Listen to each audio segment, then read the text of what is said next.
کیا جا رہا ہے بچوں کا، لیکن جب ان مدرسوں کے اندر آتے ہیں، صورت حال کا جائزہ لیتے ہیں، تب ان کی اہمیت معلوم ہوتی ہے۔ اللہ رب العالمین نے سارے انسانوں کی ہدایت کے لیے قرآن عزیز کو نازل فرمایا، اور یہ قرآن عزیز انشاءاللہ قیامت تک انسانوں کی رہنمائی کرے گا، انسانوں کو سیدھا راستہ دکھلائے گا۔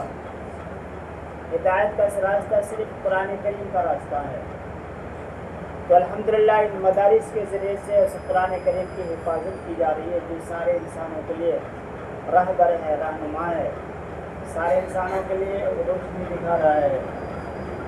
یہ چھوٹے چھوٹے معصوم بچے دنوں رات قرآن شریف کو اپنے سینوں میں محفوظ کرنے میں لگے ہوئے ہیں، قرآن پاک کی فہم، اس کا تدبر اور مراد خداوندی کو سمجھنے کے لیے اپنا یہ سب کچھ قربان کیے ہوئے ایک عظیم بچے، اس طرح سے کہ چراغ کے ارد گرد پروانے ہوتے ہیں، وہ اپنے آپ کو چراغ پر قربان کر دیتے ہیں، روشنی پر۔ اس طرح سے یہ بچے الحمدللہ قرآن پاک پر اپنے آپ کو قربان کیے ہوئے ہیں۔ سب سے بڑی دولت وہ قرآن عزیز کی دولت ہے۔ عزیز بچوں، آپ نے اپنے سینوں میں قرآن عزیز محفوظ کر لیا تو سمجھو آپ دنیا کے سب سے بڑے امیر ہیں، سب سے بڑے مالدار ہیں۔ آپ صلی اللہ علیہ وسلم نے فرمایا لیس منا من لم یتغن بالقرآن، کہ جس کو اللہ تعالیٰ نے قرآن عزیز کی دولت عطا فرما دی، پھر بھی وہ اپنے آپ کو محتاج سمجھے، فقیر سمجھے، تو آپ نے فرمایا کہ وہ ہم میں سے نہیں، ہمارے مزاج کا آدمی نہیں ہے۔ تو آپ اپنے سینوں میں انبیاء کرام نے اور اللہ کے نبی صلی اللہ علیہ وسلم نے جو عظیم نورانیت والی، برکت والی دولت چھوڑی، اس کو آپ سمیٹ رہے ہیں، اس کو حاصل کر رہے ہیں۔ تو کائنات میں آپ سے بڑا کوئی عزت والا انسان نہیں ہے، آپ سے زیادہ قیمتی کوئی انسان نہیں ہے۔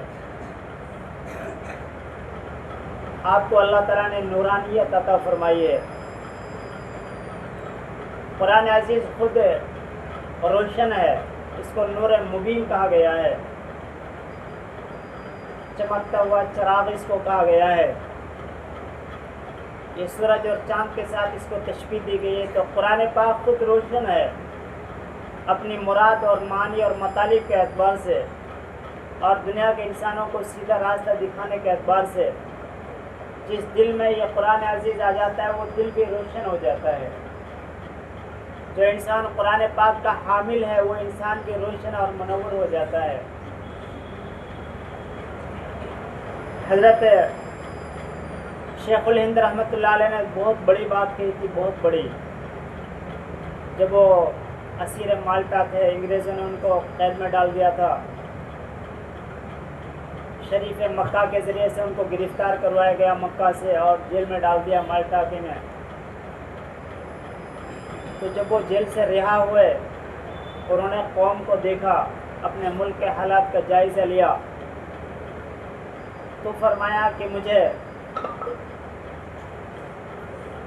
ہماری قوم، امت مسلمہ اور انسانیت کی نجات اور فلاح دو چیزوں میں نظر آ رہی ہے۔ ہم امت مسلمہ کو اگر بچا سکتے ہیں، اپنے قوم کو بچا سکتے ہیں ارتداد سے، گمراہ ہونے سے، کافر اور مشرک ہونے سے، ہم اپنے بچوں کو اور بڑوں کو اگر بچا سکتے ہیں تو دو ہی چیزیں ہیں۔ ان میں سے ایک چیز کیا ہے کہ قرآن پاک کی تعلیم کو عام سے عام کر کیا جائے، بچوں کو، بچیوں کو قرآن پاک پڑھایا جائے، الفاظ پڑھائے جائیں، اور جو سمجھدار اور بڑے ہیں ان کے لیے درس قرآن کی مجلسیں قائم کی جائیں۔ ہر جگہ، ہر مسجد ایک مدرسہ بن جائے اور قرآن پاک کا درس شروع ہو جائے، قرآن پاک کی تفسیر شروع ہو جائے، اور ساری قوم کو قرآن عزیز سے جوڑا جائے۔ قرآن پاک کے الفاظ کو بھی یاد کیا جائے، ان کو محفوظ کیا جائے،